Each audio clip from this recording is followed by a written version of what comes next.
दोस्तों, दिल्ली में गृह मंत्रालय की तरफ से विशेष ड्राइव चलाई गई और गली गली घर घर में घुसपैठियों की खोज की गई तो एक साल के अंदर 2200 घुसपैठिए डिपोर्ट किए जा चुके हैं। ये बड़ी चौंकाने वाली बात थी कि देश की राजधानी के अंदर भी जिस तरह से ये घुसपैठिए अपनी पहचान छुपाकर छुप कर रह रहे थे, ये अपने आप में एक देश के लिए खतरे की बात थी।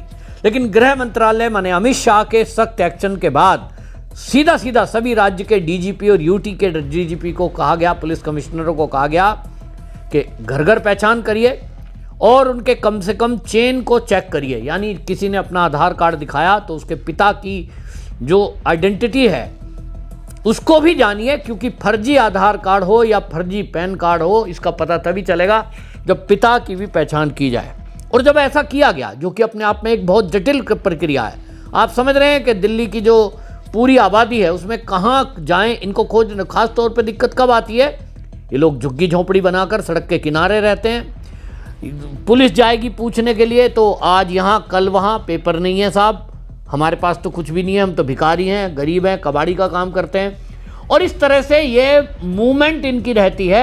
आम तौर पे आप देखेंगे कभी भी झुग्गी झोंपड़ी बस्ती में दिन में वहाँ कोई आदमी नहीं मिलेगा, बच्चे महिलाएं मिलेंगे, दिन भर ये इधर उधर घूमते हैं, कबाड़ी बीनते हैं और इसलिए पुलिस की पकड़ में आना बड़ा मुश्किल काम है। उसके बावजूद दिल्ली में 2200 घुसपैठियों को पकड़ना अपने आप में एक बड़ा रिकॉर्ड बताता है।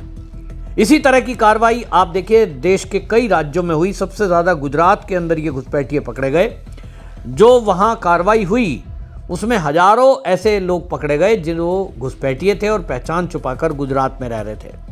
उत्तर प्रदेश में पहले ही योगी आदित्यनाथ ने इन लोगों को आदेश दिए थे, लेकिन उसके बावजूद भी जैसा मैंने पहले भी बताया था कि अब इन्होंने अपना ट्रेंड बदला है। अब ये फर्जी आईडी जब बनवा रहे हैं तो पहले उसमें बांग्लादेश के किसी एक वो बंगला भाषा पहले लाते थे कार्ड कि भाई हम यहाँ पर अपने आप को बताते थे कि यूएन की संस्था का कार्ड ले आए, शरणार्थी बताते थे। लेकिन जब उससे बात नहीं बनी तो इन्होंने पश्चिम बंगाल के किसी ना किसी एक शहर गांव का एड्रेस उसके आधार पे बनवाना शुरू किया।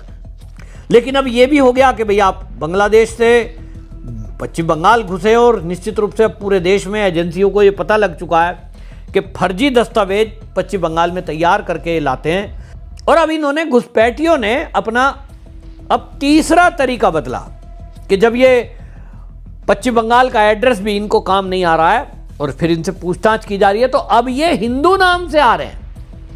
अपना पहचान पत्र बनवाएंगे, आधार कार्ड बनवाएंगे, हैं मुस्लिम, नाम रखेंगे हिंदू।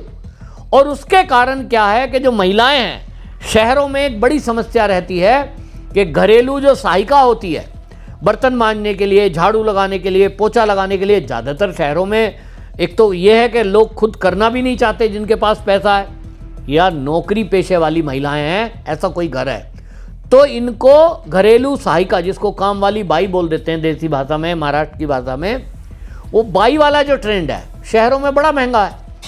5-5, 6-6 हज़ार रुपये चाहिए, कभी कभी तो 15,000 रुपये लेती हैं अगर झाड़ू पोछा बर्तन कपड़ा सब धोना है तो।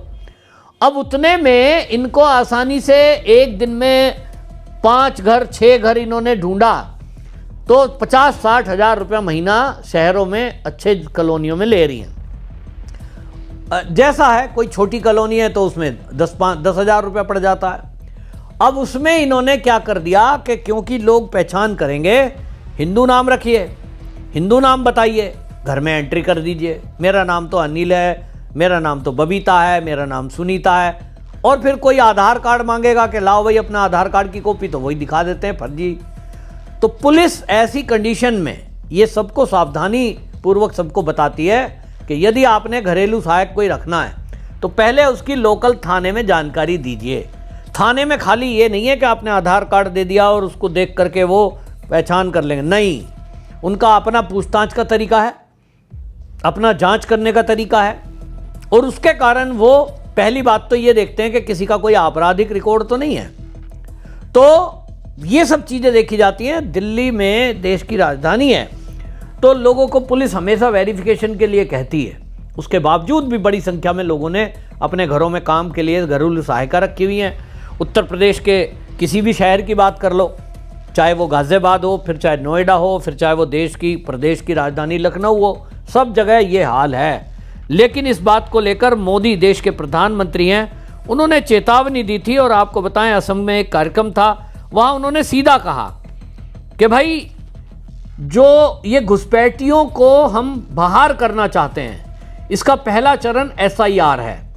SIR में हम 2003 की वोटर लिस्ट से इनको टैली करेंगे और उन्हीं का वोटर कार्ड बनेगा जो 2003 में किसी के पिता या वो खुद वोटर लिस्ट का अंग था। कम से कम 2003 से लेके उसके बाद के जो घुसपैठिए हैं वो तो पकड़ में आएंगे। लेकिन देश की विपक्षी पार्टी SIR का विरोध कर रही हैं। तब फिर मोदी जी को कहना पड़ा। उन्होंने कहा असम के अंदर, अब वो असम को कह रहे थे लेकिन ये बात पूरे देश पे लागू होती है। मोदी जी ने कहा कि असम के जंगल जमीन पर बांग्लादेशी घुसपैठियों को ये विपक्षी पार्टियां, कांग्रेस खास तौर पर यहाँ जब से सत्ता में थी, वो बसाना चाहती थी ताकि आप लोग बर्बाद हो जाएं। उन्हें इसकी कोई परवाह नहीं थी और अवैध घुसपैठियों को कांग्रेस ने ही बचाया, कांग्रेस ही उन्हें बचा रही है। इसलिए कांग्रेस पार्टी वोटर लिस्ट के शुद्धिकरण का विरोध कर रही है। तुष्टीकरण और वोट बैंक की इस कांग्रेसी जहर से हमें असम को बचा कर रखना है। मोदी जी ने ये असम के लोगों से आह्वान किया। लेकिन मोदी जी का ये जो वाक्य है, ये जो चेतावनी है, ये खाली असम तक सीमित नहीं है, ये पूरे देश पे लागू होती है। वो बात अलग है कि वो असम में बोल रहे थे, लेकिन पूरे देश के लिए ये खतरे की घंटी है घुसपैठिए। तो इस बात को अच्छे से समझना होगा। और मोदी जी ने ये भी कह दिया कि जो ये घुसपैठियों को बचा रहे हैं ये देशद्रोही हैं, क्योंकि देश की सुरक्षा को खतरा पैदा हो रहा है उस घुसपैठियों से। और इसीलिए मोदी जी ने सीधा पहली बार है कि कांग्रेस का नाम लेकर कहा है कि कांग्रेस ही ये घुसपैठियों को बचा रहे हैं, संरक्षण दे रहे हैं। और कांग्रेस आप देखिए, मतलब पश्चिम बंगाल में आप देखिए, ममता बनर्जी जिस काम को कर रही हैं वहां पे कांग्रेस का कोई नाम लेवा नहीं है। उसके बावजूद भी वो विरोध करने से बच रहे हैं। कैसे सत्ता में आओगे, चुनाव है। लेकिन नहीं, वहां पर जो है कांग्रेस का अपना कोई अस्तित्व है नहीं। TMC के विरोध में नहीं बोलना मतलब TMC को सीधा सीधा सपोर्ट करना। कि वहां जो घुसपैठिए हैं, अधीर रंजन चौधरी बार बार बोलते रहते हैं, लेकिन अधीर रंजन चौधरी जो बोलते हैं, कांग्रेस आला कमान उनकी खुद की बात नहीं सुनता। तो ये बता रहा है कि कांग्रेस में किस तरह से घुसपैठियों का सपोर्ट है। नहीं तो अधीर रंजन चौधरी जब बात बोलते रहे तो उनकी बात को ध्यान देना चाहिए। तो ये सब जो चल रहा है, ये देश की सुरक्षा को बहुत बड़ा खतरा है। लेकिन आप सोचिए कि अगर देश में मोदी सरकार नहीं होती तो क्या घुसपैठियों के विरुद्ध इस तरह की विशेष ड्राइव चलाई जाती? क्या इनको निकालने के लिए कोई कानून लाया जाता? क्या इनको निकाल बाहर करने के लिए गृह मंत्रालय इतना सख्त हो पाता? उत्तर है नहीं और कभी नहीं। क्योंकि 14 के पहले हमने तो सुना ही नहीं। घुसपैठिए दिखाई सब तरफ दिए, लेकिन कभी नहीं सुना कि इस देश में घुसपैठियों को देश से बाहर निकालने के लिए कोई स्पेशल ड्राइव चलाई जा रही है या पुलिस घर घर में तलाशी ले रही है। क्योंकि आदेश ही नहीं थे। क्योंकि जो सरकार केंद्र में थी और कई राज्यों में जहां कांग्रेस और अन्य दलों की सरकार थी, चाहे वो उत्तर प्रदेश में समाजवादी पार्टी हो, चाहे बिहार में वो RJD हो, फिर चाहे वो वेस्ट बंगाल में ममता बनर्जी की TMC हो या वामपंथी रहे हों, इनको लगता है कि ये हमारा बस वोट बैंक है। चुनाव के समय बढ़ चढ़कर सुबह 7 बजे लाइन में लग जाएंगे। इनको 500 रुपये पकड़ा दिए। थोक वोट विपक्षी पार्टियों का यही घुसपैठिए हैं। और डेमोग्राफिक चेंज इन्होंने किया, प्लानिंग के साथ ये वोट करते थे और कई जगह वोटर लिस्ट में नाम भी ऐड करा रखे थे। ये तो अब SIR से पता लग रहा है। यानी एक फेस में अगर उत्तर प्रदेश में चुनाव हो रहा है, बस और रेल में इनको भर के अगला राज्य जहां चुनाव होना है फिर वहां पहुंचा दिया जाता था और हर जगह इनके नाम ऐड थे। तो इसीलिए SIR का विरोध विपक्षी पार्टी कर रही है, क्योंकि अब डबल क्रॉस नहीं हो पाएगा। एक से अनेक राज्य में वोट नहीं डाल पाएंगे। SIR के बाद वोटर लिस्ट में नाम भी रहना नहीं है। और इसीलिए मोदी जी ने कहा कि ये जो SIR का विरोध कर रहे हैं, ये घुसपैठियों को बचा रहे हैं, जो कि देशद्रोह है। बहरहाल अब दिल्ली की पुलिस ने जो बेहतरीन काम किया है, उत्तर प्रदेश में भी ये अभियान चलाया जा रहा है, लेकिन जिस तरीके से चलना चाहिए अभी उसमें थोड़ी ढिलाई है। और वो इसलिए है कि आम नागरिक जागरूक नहीं है। आम नागरिकों को ध्यान रखना चाहिए, जैसा मैंने कहा कि अपने घरों में काम ना दें, और पुलिस को सूचित करें। हमारी भी जिम्मेदारी बनती है कि देश को सुरक्षित रखने के लिए इन घुसपैठियों को बाहर भगाएं, शासन प्रशासन का हेल्प करें, मदद करें, उन तक सूचना पहुंचाएं। आपकी क्या राय है कमेंट में जरूर लिखें, वीडियो शेयर करें। वंदे मातरम।